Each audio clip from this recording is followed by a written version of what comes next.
Bouddhanath stupa is not only the largest stupa in Nepal, but also one of the largest stupas in the entire world.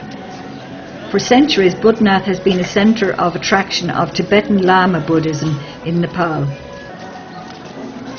This white pagoda that stands 36 metres on its feet falls in the way of the ancient trade route between Bihar and Tibet, and that is why it was the focal point for the caravans that passed either way.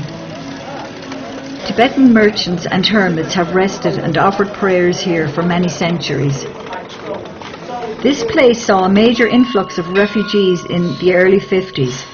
It was the time when China redrew its boundaries and declared Tibet as its integral part. A mass exodus followed, and many of the refugees settled in the area around the Bouddhanath stupa.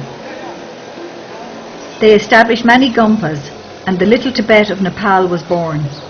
This Little Tibet is still the best place in the valley to observe and study the Tibetan lifestyle.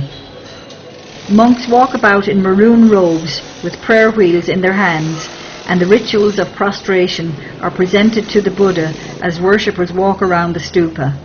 The second and third generations are sadly moving away from the Tibetan culture and are intermingling in the Western world.